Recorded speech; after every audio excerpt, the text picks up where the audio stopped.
So it's no secret that Donald Trump is probably the most radical president that we've had, at least as far as I've been alive. And his first term definitely wasn't as radical as what we're seeing now. So it pretty much shows me personally that he's very serious about radically changing the institutions that make up the federal government at the very least. A concern that I have is I think this is a opportune time to go along with this reimagination if I was in an opposition to Donald Trump. What I mean by that is he's not exactly ideological in the way that other presidents might be going about these changes. It's very suggested that a lot of his choices and decisions come from some level of consultation. And then that consultation might have an ideological shift, but he doesn't have an exact ideological shift. So, what I think you could do in moments like that is inject the things that you might want, let's say from a progressive or left perspective, within these other things that he does. Because let's make no mistake, the idea that maybe by the time this comes up, when you see it, the executive order may have dropped along with the Department of Education. But I think this is a very good opportunity to use the Department of Education and its restructuring under Donald Trump to restructure it in a more progressive or left perspective. That's going to require Republicans' assistance, but I think a push for a more decentralized but well-funded model that prioritizes children and education, and you can fit those if you'd like. You could probably fit some of that DEI bullshit, and equity bullshit if you want.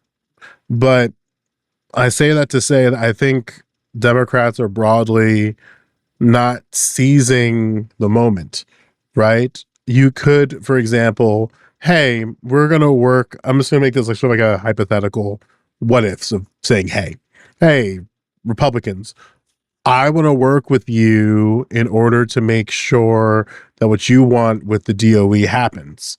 So let's work alongside crazy WWE lady and let's actually come with some solutions that help prioritize kids in schools and not bureaucrats, corporations, these shadow organizations that you find distasteful, etc. So you can do certain things like say, hey, you want X, we want universal childcare. Like we want universal child health care. We want guaranteed access for certain groups of people. I remember reading earlier today that Harvard just adjusted their financial aid insofar as those making 200,000 or less get their tuition waived, and those making 100,000 or less get their entire college funded or paid for, rather. If I remember, I'll put a thing on this side of the screen so you can see what I'm talking about. But I use that as an example of to say that you can. This might be not the best connector on the planet, but if there are things that you want, you can point to other examples and use that as leverage towards whatever goal that you want. Like, so you can say, hey, we need to make sure that those in underserved communities, and in particular the working poor, have their needs met. So why don't we just come up with a solution to say, hey, if you make less than this amount per year, you get school lunches for free, irregardless of whatever the states are saying. And there's a bunch of ways that you can go about that. Because just as a friendly reminder, the way that schools are funded when it comes to like food is a little different. But I think it's very easy to make the argument that there's certain things that kids need in schools.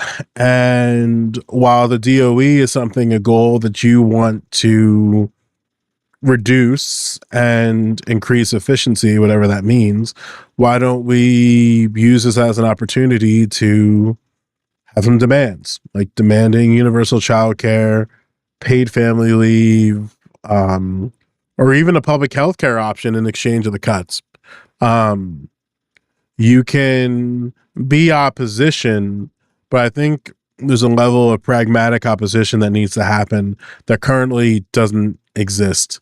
Um, in part because of the Democratic leadership, in part because they're kind of bought and paid for by corporations and lobby groups, in part because they just don't care. Um, but at the same time, I don't think that because of their apathy and all these other things doesn't mean we can't like observe them and go, hey, you're kind of missing out on some opportunities to get some things that you want because you are strongly planted in the resistance without substance camp. And when you're a resistance without substance, then you're just going to be ripe to just pointing and saying, oh, this is bad, this is bad, this is bad, without any sort of solution or otherwise plan against this. Because you're not going to be able to vote your way out of Donald Trump. He's a lame duck president. He's already going to be gone.